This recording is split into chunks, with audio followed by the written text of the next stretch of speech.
Buenos días. Buen día. A los que no he saludado, buenos días también. Bueno, les voy a pedir por favor que abran en Romanos capítulo 8. Hoy vamos a leer Romanos capítulo 8, versículo 12 al 17.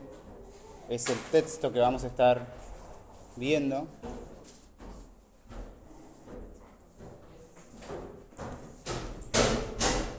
Romanos capítulo 8.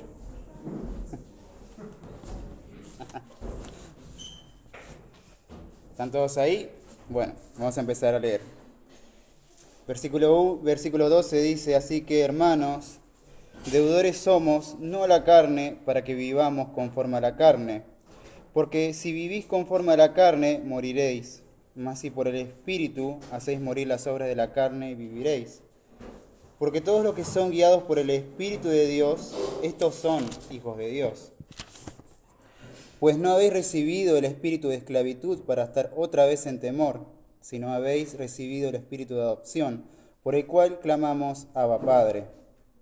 Que el Espíritu mismo da testimonio a nuestro espíritu de que somos hijos de Dios, y si hijos, también herederos, herederos de Dios y coherederos con Cristo, si es que padecemos juntamente con Él, para que juntamente con Él seamos glorificados. Vamos a orar. Padre nuestro, estás en los cielos, te damos gracias por este día, te damos gracias, Señor, por la gente que está aquí, Señor. Te doy gracias, Señor, por que siempre estás presente, siempre, Señor, estás cuidándonos. Te pedimos, Señor, que tú nos ayudes a entrar en tu palabra, Señor, que comprendamos lo que no entendemos, me ayudes a mí a explicarlo, a mí a poder usar las palabras correctas, a mis hermanos a poder entender. Y te pido, Señor, que tú nos hagas salir diferentes de aquí hoy. Dejando todo en tus manos, en nombre de Jesús. Amén. Bueno, vamos a volver al versículo 12. Y para ponernos en contexto, la carta de los Romanos es una carta que está muy enfocada en lo que es la doctrina cristiana. Eso lo vamos a ver a lo largo de todo el libro. Y Pablo es muy específico en eso. Ya en el capítulo 8 va a decirnos que no tenemos ninguna condenación como cristianos ante Dios. El pecado ya no se enseñorea de nosotros. Y nos invita a tener una vida espiritual, una vida enfocada en la palabra, una vida enfocada en la conducta cristiana. Entonces, este capítulo va a hacer mucha referencia entre la oposición de la espiritualidad y la carnalidad, y cómo el hombre está todo el tiempo luchando y teniendo esta batalla. Y ahora vamos a ver que dice en el versículo 12: así que, hermanos, deudores somos, no a la carne, para que vivamos conforme a la carne. Ahora, Pablo estaba hablando a los hermanos de la iglesia de Roma. Y le está hablando a personas que son cristianas. Y les dice: deudores somos. Pero antes de seguir más adelante, porque no explica Pablo a qué somos deudores, sino que ya empieza a hablar de la oposición, o sea, no a la carne, pero lo que quiere decir Pablo acá es: somos deudores. Una persona deudora es alguien que debe algo, ¿no? Que tiene que dar algo a otro. Y en este caso el otro es Dios. Estamos debiendo siempre a Dios algo. Y aquí habla de una persona que está bajo una obligación, y en esta obligación nos espera que tengamos una conducta ideal, ¿no? Y dice: mucho y mucho menos tener una vida pecaminosa. No es el enfoque tener una vida pecaminosa. No debemos vivir de acuerdo al pecado. ¿Y cuál es esa obligación? Es una vida de gratitud porque Él nos ha hecho libres de la ley del pecado y de la muerte. Esto lo vemos, vamos más arriba.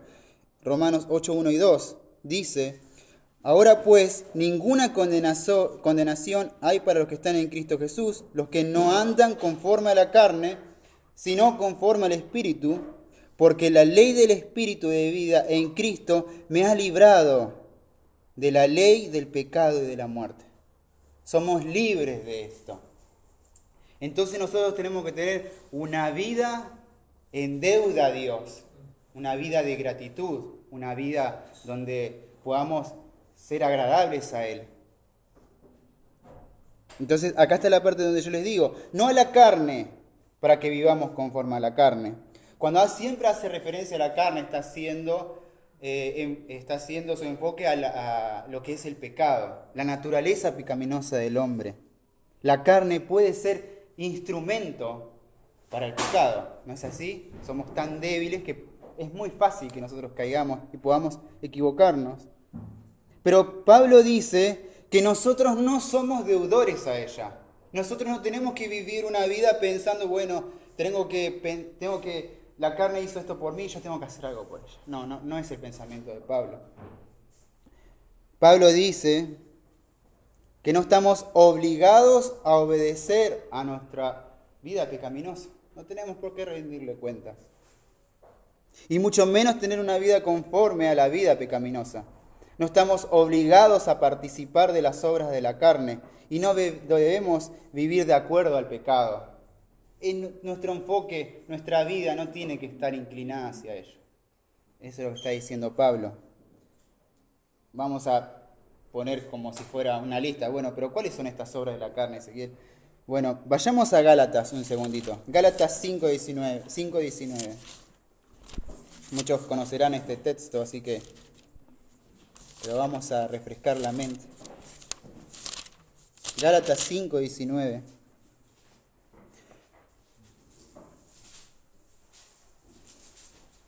Gálatas 5:19 dice: y manifiestas son las obras de la carne, que son adulterio, fornicación, inmundicia, lascivia, idolatría, hechicerías, enemistades, pleitos, celos, iras, contiendas, disensiones, herejías, envidias, homicidios, borracheras, orgías y cosas semejantes a estas, acerca de las cuales yo amonesto. Como ya os lo he dicho antes, que los que practican tales cosas no heredarán el reino de Dios. Ahora, hay una lista muy larga y hay otros textos que hablan de otras listas interminables, ¿no? de pecados, ¿no? Pero yo te iba a hacer una pregunta. ¿Alguna vez tuviste un celo, una ira, una contienda con un hermano? ¿Quién puede estar alejado o puede decir, no, yo nunca hice esto? No hay nadie. No hay ninguno. ¿Quién no mintió alguna vez? ¿Quién no pensó mal de un hermano? ¿Entienden?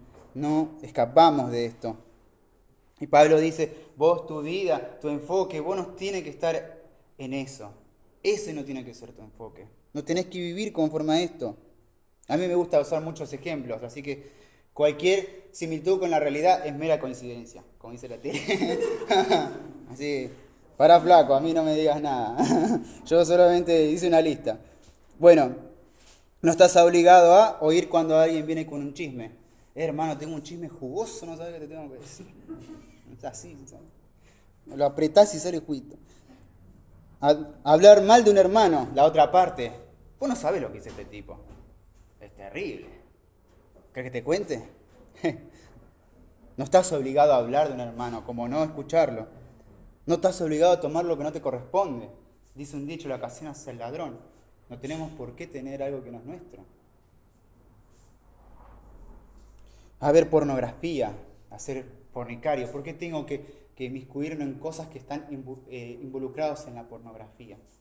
Ahora el mundo es muy visual, muy explícito, donde estás comiendo y están mujeres bailando con poca ropa y ya es natural, entre comillas, que se vea esto a la luz de todo y como decís, están entrando por todos lados, ya es pobre los chicos porque tenés que andar escondiéndolos de alguna cosa. ¿Qué más? Como cristianos también a veces no debemos y no tenemos que estar obligados a tener una relación amorosa con el inconverso. ¿Cuántas veces podemos equivocarnos en esto? Yo hablaba con un amigo y siempre me dijo, un cristiano que mira a una persona que no es cristiana, no es que no sea cristiana, es una cristiana inmaduro. Un cristiano inmaduro no puede ver a otro, a un inconverso, como una posibilidad de pareja para el matrimonio. No, es inmadureces. No estamos obligados a hacer eso. A mentir, no estamos obligados a mentir, a decir cosas que no son de tu hermano, que estás diciendo algo que no es. Ah, no, pero yo te digo lo que me parece, yo lo veo así. Muchas veces nos equivocamos porque nosotros vemos una parte de las cosas. Y todo lo que es alejado de la realidad es mentira. Entonces por eso, mejor no decir nada. ¿Estás viviendo conforme a la carne? ¿O vivís una vida correcta por la deuda que tenés a Dios? ¿Vivís en una vida de gratitud hacia tu Padre Celestial? Esa es una pregunta que quiero que reflexiones. Volviendo a capítulo 8, vamos a seguir avanzando. Dice, versículo 13, porque si vivís conforme a la carne, moriréis. Ahora, la vida pecaminosa en sí misma trae muerte. Pero según lo que yo veo, aquí habla de una muerte espiritual porque en los versículos siguientes va a hablar acerca de la contraposición entre lo espiritual y lo carnal. Así que no creo que esté hablando de una muerte física, no creo que su enfoque sea ese. Una vida pecaminosa trae desgracia, pero obviamente trae también una desgracia física. El pecado destruye nuestra vida, nuestro cuerpo, nuestras relaciones con otros, nuestra relación con Dios. Tenemos una consecuencia única, la muerte. No puedes pecar y pensar que algo bueno va a salir de eso. No puedes resolver tu vida con pecados porque va siempre a ser algo negativo. Es como el dicho, la mentira tiene patas cortas. Una mentira que tapa otra mentira, que tapa otra mentira, no es una solución buena. Si a veces es bueno la sinceridad, bueno, voy a tener que decir esto, aguantarme los golpes, pero es mejor que andar mintiendo. Y trae una consecuencia física.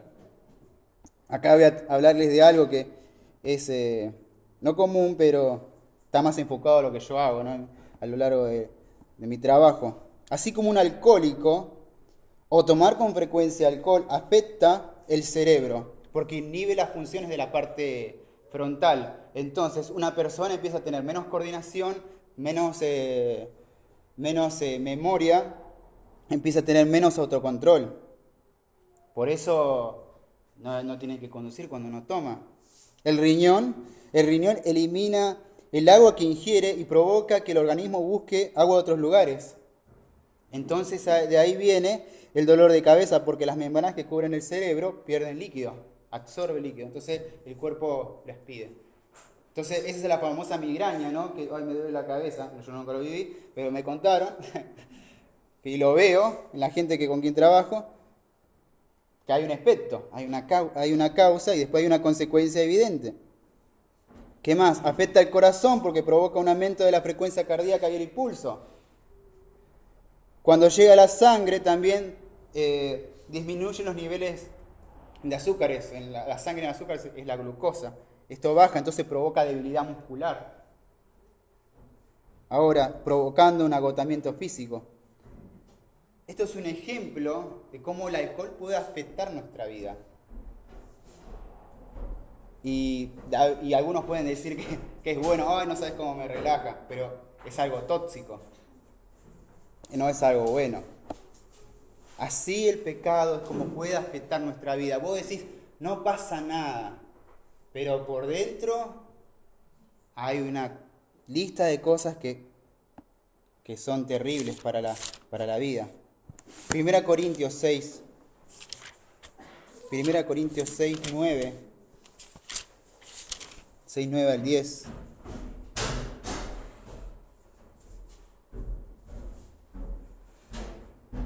Y este es un poco parecido al versículo que hablamos hace un ratito. 1 Corintios 6, 9 al 10 dice, ¿no sabéis que los injustos no heredarán el reino de Dios? No erréis, ni los fornicarios, ni los idólatras, ni los adúlteros, ni los afeminados, ni los que se echan con varones, ni los ladrones, ni los ávaros, ni los borrachos, ni los maldicientes, ni los estafadores, heredarán al reino de Dios. ¿Sabéis qué me dice esto? Más allá de una lista interminable de personas que no pueden acceder al cielo por su estilo de vida y por no creer obviamente en el Salvador, que Dios no juega con el pecado. Dios no juega con el pecado, no lo deja pasar. Si nosotros castigamos a nuestros hijos, no tengo hijos, pero involucro en eso. Ustedes padres saben lo que quiero decir. Si ustedes castigan a sus hijos por cosas que están viviendo, porque están haciendo algo mal, ¿cuánto más nos va a castigar nuestro Padre? No va a quedar impune nuestro pecado. Siempre va a haber una corrección. Volvamos a Romanos.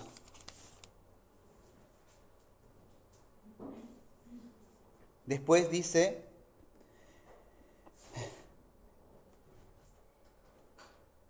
versículo 13, más si por el Espíritu hacéis morir las obras de la carne, viviréis. Lo que está diciendo Pablo es que si nos manejamos o nos enfocamos a vivir una vida espiritual, lo que vamos a hacer es hacer morir las obras de la carne. Es decir, una vida espiritual no permite tener una inclinación deliberada sobre el pecado. Es decir, no vamos a elegir, bueno, voy a pecar en esto. No va a ser así. Porque tu vida va a estar concentrada, va a estar en el campo de lo espiritual. Entonces va a ser muy difícil que peques. Vas a estar alerta, vas a estar muy consciente. Y vamos a hacer morir las obras de la carne. Para decirlo un poco literal, vamos a matar las obras de la carne. Y en muchas veces debemos elegir no alimentar el pecado. No sé si es un dicho de América o es una historia, pero estaba el cacique o el indio de la tribu hablando con uno de los jóvenes de la tribu. Entonces le comentaba que adentro del cuerpo del hombre hay una lucha, donde hay dos lobos, uno negro y uno blanco.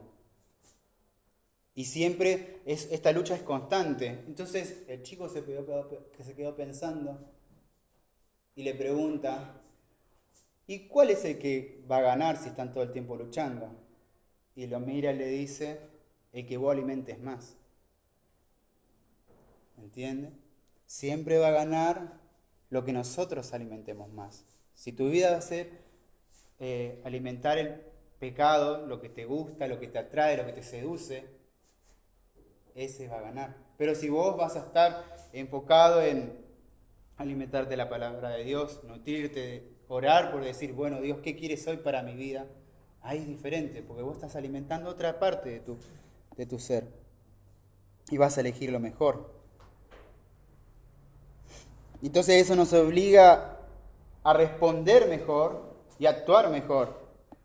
Vamos a tomar los ejemplos anteriores que di. Hablé de una persona que habla en chisme, o que está en el chisme. ¿Cómo tiene que reaccionar a ese evento? No, perdóname, no quiero escuchar eso. Creo que eso no me edifica. Al que difama, una persona que difama a otro. En vez de difamarlo, ¿qué puedo hacer? Orar por el hermano y decir cosas buenas de él. Es lo mejor. El que roba, ¿cuál es lo opuesto al robo? Dar, ser bondadoso, ser dadivoso, sí, dar a otros. El que ve pornografía y fornica en su vida, ¿qué es la oposición a eso? Casarse, formalizar con una pareja, hacer todo como Dios quiere. El que miente, la persona que miente, ¿cuál es la solución? Decir la verdad, hablar las cosas buenas, decir la verdad. El que tiene una relación amorosa con un incrédulo, habíamos hablado, madurar y orar por alguien que Dios ponga en su vida, una vida de dependencia de Dios. Esas son las mejores formas de actuar. Muchas veces nosotros actuamos por lo que nosotros queremos. Si hacemos esto, que dice el versículo, viviréis. No solo estaremos lejos del pecado, sino también vamos a tener una buena relación con Dios. Tendremos una buena relación con otros nuestra conducta y nuestra manera de vivir serán diferentes, podrás madurar espiritualmente. Todo esto produce cambio en nosotros. Entonces nosotros tenemos que ver qué es lo que queremos ser. ¿Qué tipo de cristiano querés ser? Versículo 14. Dice, porque todos los que son guiados por el Espíritu de Dios, estos son hijos de Dios. Ahora, aquellos que son guiados son hijos, lo que está diciendo. ¿Cómo lo hace? A través de su palabra. Acá dice el texto que son guiados por el Espíritu. Por ejemplo, si vamos a Gálatas 5:16, un segundito. Gálatas 5:16, los leo para que entiendan. Digo pues, andad en el Espíritu y no satisfagáis los deseos de la carne. Es así como andamos en su voluntad. El Espíritu nos guía. La palabra nos muestra qué debemos hacer. A veces hay situaciones en la vida que el Espíritu Santo obra, ¿no? Esto lo podemos ver en Hechos 16. Acompáñenme ahí. Hechos 16:7.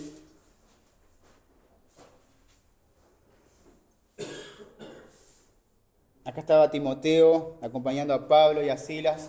Y en un momento, en el versículo 7 dice, cuando llegaron a Misia, intentaron ir a Bitinia, pero el Espíritu no se lo permitió.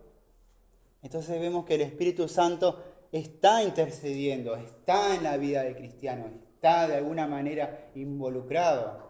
Entonces, así como podemos saber que somos hijos de Dios, porque tenemos a Dios detrás de nuestro, a través del Espíritu. No nos deja a la deriva. No es que somos hijos, bueno, soy cristiano, soy hijo de Dios, pero Dios no nos deja solos. Estamos siempre acompañados. El Espíritu de Dios va a interceder, va a aconsejarnos en una senda, va a conducirnos por el camino correcto, va a llevarnos a donde Él quiere, va a guiarnos en nuestra vida, va a guiarnos en nuestras decisiones, en nuestra manera de actuar. Ahora, acá no habla de conocedores de la Biblia, o personas que se guían por medio de impresiones o propias ideas o doctrinas de hombres, como, no, este es mi propio camino. Yo soy hijo de Dios porque yo soy así, así, así, y creo que es así. No está hablando de eso. Está hablando de otra cosa. Dios tiene una guía personal con cada hijo. Dios nos guía personalmente, a cada uno, de una manera única. A todos nos va guiando de una manera diferente. La persona del Espíritu Santo de Dios guía al cristiano todos los días.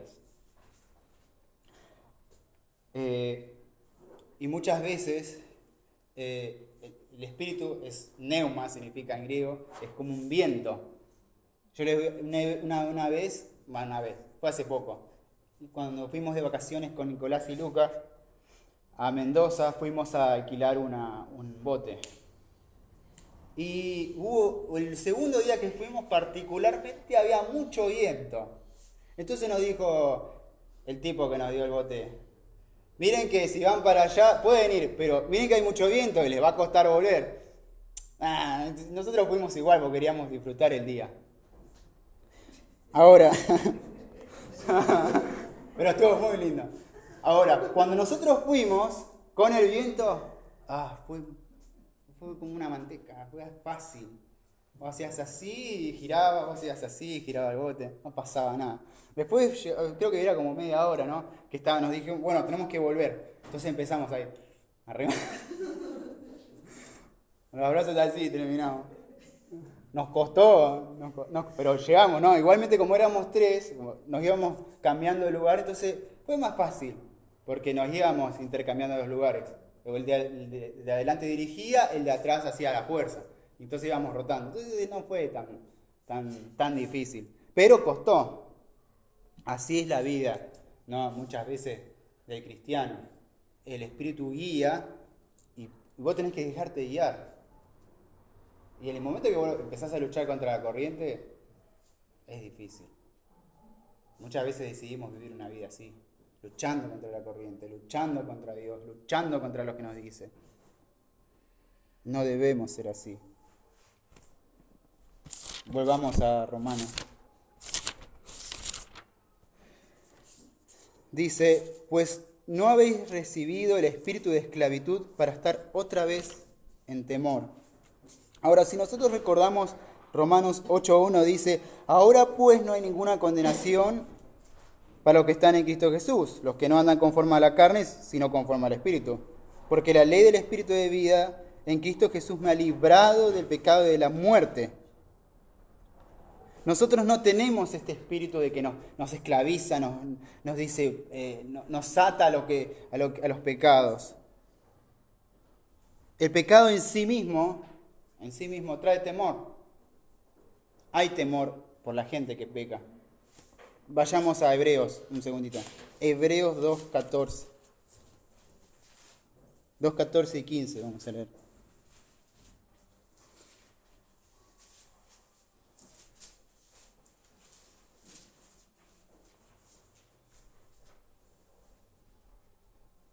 Hebreos 2.14 dice, así que por cuanto los hijos participaron de carne y sangre, él también participó de lo mismo, para destruir por medio de la muerte al que tenía el imperio de la muerte, esto es el diablo, está hablando de la obra de Jesucristo, y librar a todos los que por el temor de la muerte estaban durante la vida sujetos a servidumbre.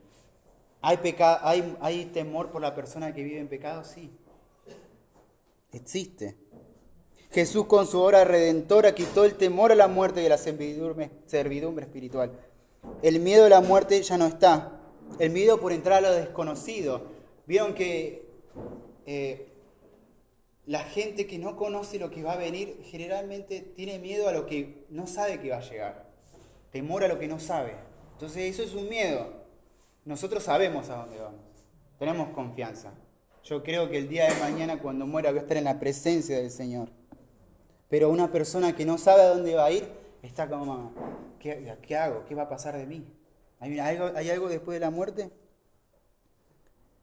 Y no es por decirlo de una manera, ¿cómo se llama? Soberbia, pero digamos que el cristiano no se preocupa mucho por la muerte, no se preocupa mucho por lo que va a venir. Lo podemos ver ahora en 1 Corintios 15. 1 Corintios 15, vayamos un segundito ahí.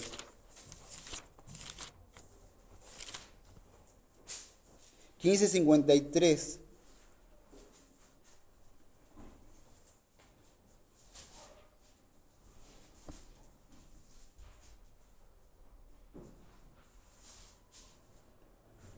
Versículo 53 dice, porque es necesario que esto corruptible se vista de incorrupción, hablando del cuerpo mortal, y sea incorruptible, y esto mortal se vista de inmortalidad. Y cuando esto corruptible se haya vestido de incorrupción y esto mortal se haya vestido de inmortalidad, entonces se cumplirá la palabra que está escrita, sórbida es la muerte en victoria. ¿Dónde está, oh muerte, tu aguijón? ¿Dónde está, oh sepulcro, tu victoria? Lo que dice Pablo. ¿Qué me puede hacer la muerte a mí? Ya tengo Jesucristo venció la muerte. Yo soy, ¿cómo se llama? Creyente de Jesús. ¿Qué puedo temer? No hay ningún temor. Pero no es con soberbia, no es con altivez, sino como con una confianza. Vivimos con una confianza. Seguimos. Romanos 8. Volvamos allá. Dice, no habéis recibido este espíritu, ¿no?, de esclavitud, de temor, sino que habéis recibido el espíritu de adopción por el cual clamamos Abba Padre.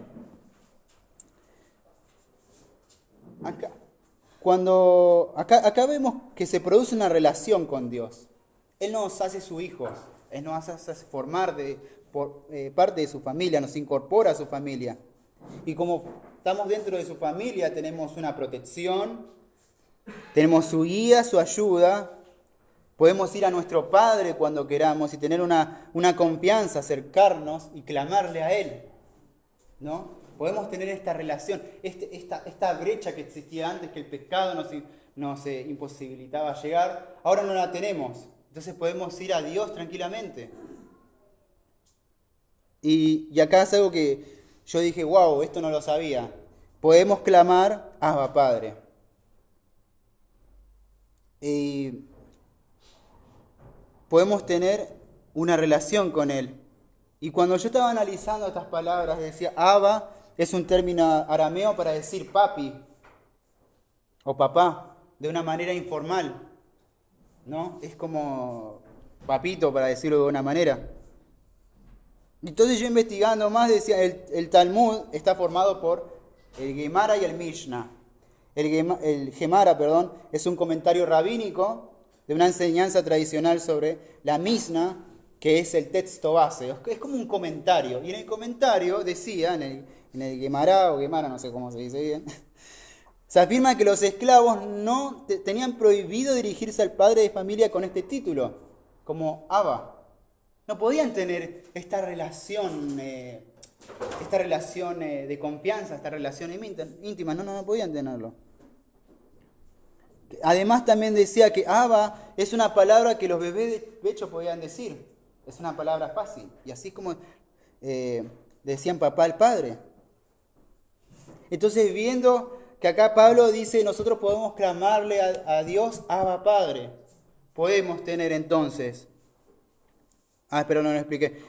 Padre habla de expresarnos a nuestro Padre de una manera más formal, digamos como una manera más inteligente, ¿no? Donde uno ya conoce el rol que tiene. Yo soy padre, yo soy hijo, él es padre. Sabe cómo son las reglas del juego. Entonces lo que está diciendo aquí que Abba Padre expresa el amor y la confianza inteligente del Hijo. Y nosotros podemos expresarnos así. Eso es lo que nos está diciendo Pablo. Nosotros podemos acceder a Dios así. Tener esta confianza con Él. Una relación no de esclavo, no de que, vos no sos mi hijo. No, una relación de padre e hijo. Y esto qué mejor ejemplo siempre que Jesús. Vayamos a Marcos un segundo, vamos a ver cómo Él se expresa con Dios. Marcos 14:36.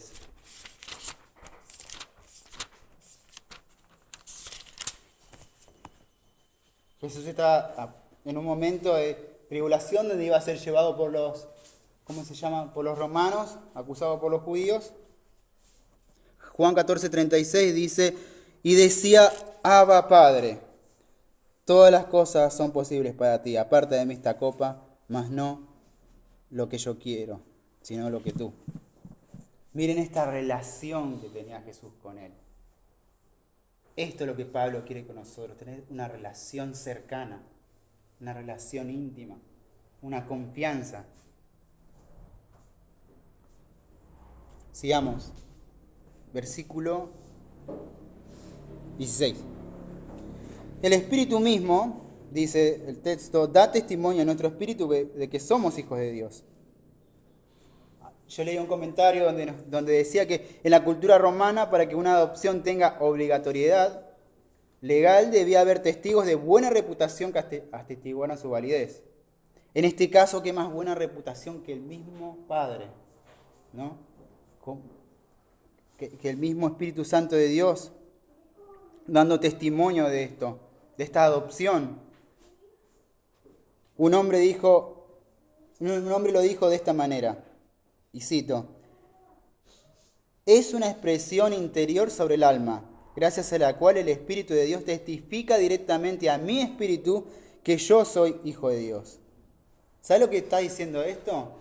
Que el Espíritu Santo va a corroborar que somos hijos de Dios, va a confirmar nuestra adopción, va a testificar que somos parte de la familia de Dios.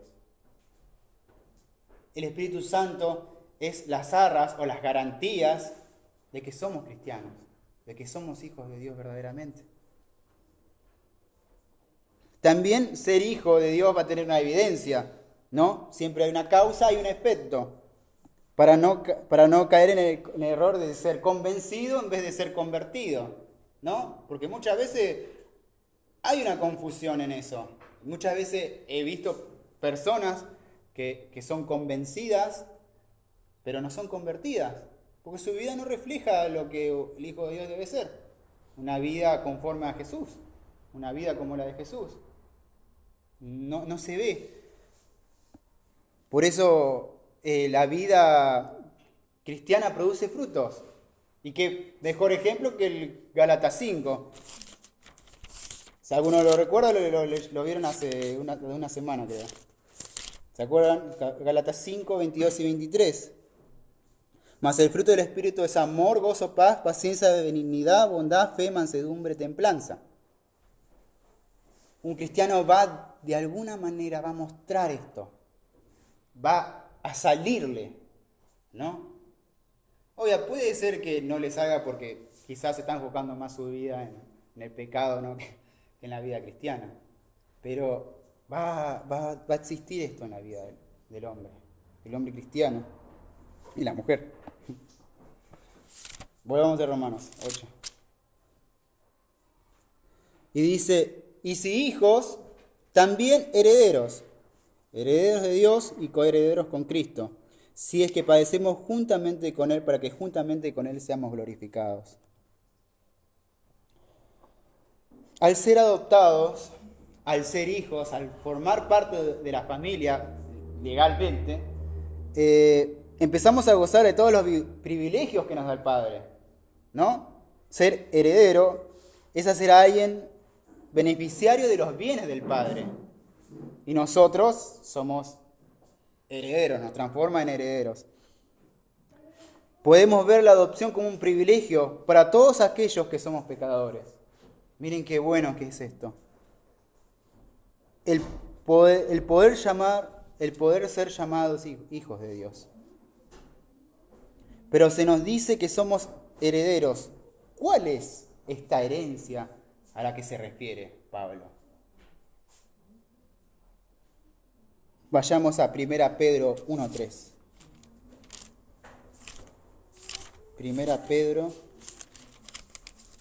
1:3.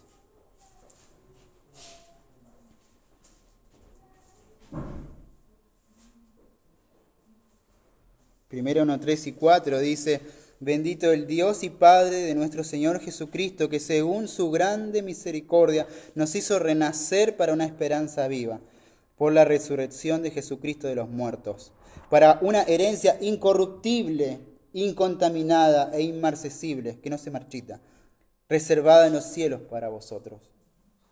Heredamos la salvación eterna. Miren qué bueno. También lo podemos ver esto en Tito. Vayamos a Tito, un segundito.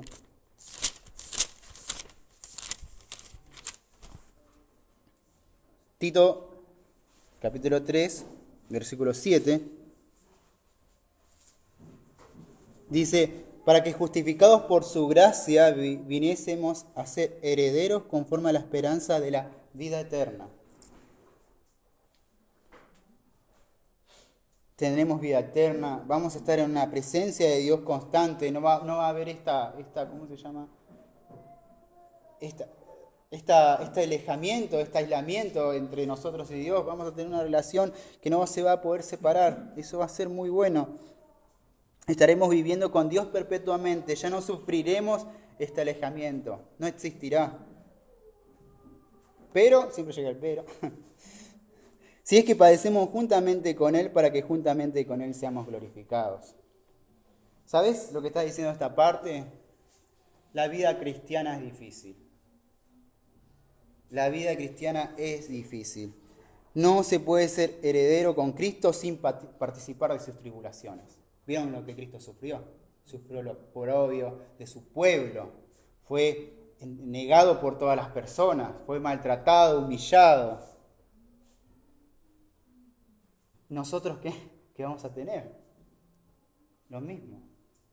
No la misma prueba, pero vamos a tener tribulaciones similares. No se puede vivir una vida cristiana sin pruebas, ni tribulaciones. Jesús es nuestro ejemplo de cómo padeció. Si Él padeció, nosotros también lo haremos. Una de las cosas que viene con la vida cristiana es que se sufre por el Señor. Por ser cristiano, sufrimos.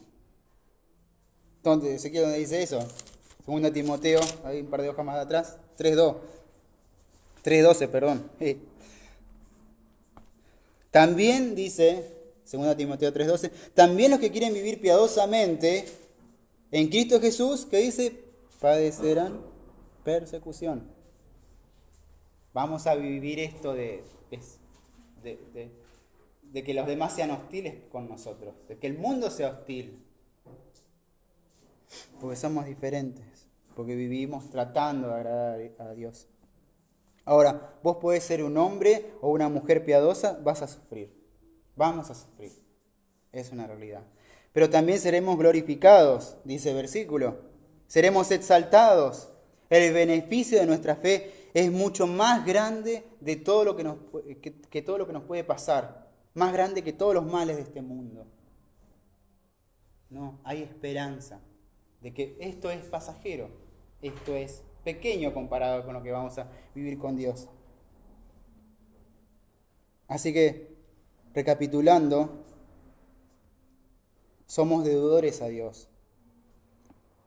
Recordemos esto, tenemos que vivir una vida agradecida a Él. Somos hijos de Dios.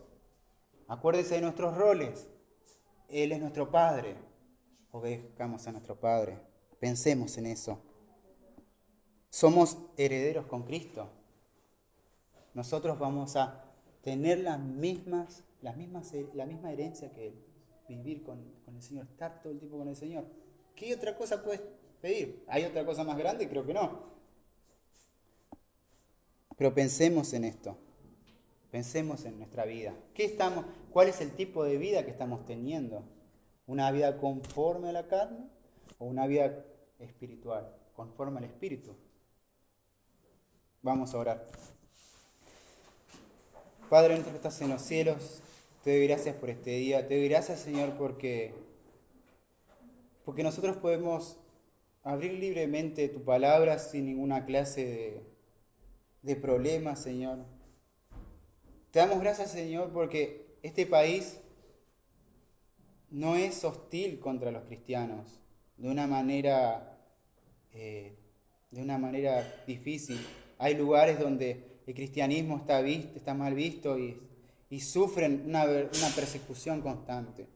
Señor, te damos gracias porque nosotros nos haces pasar buenas cosas, pero también, Señor, vivimos a veces cometiendo errores.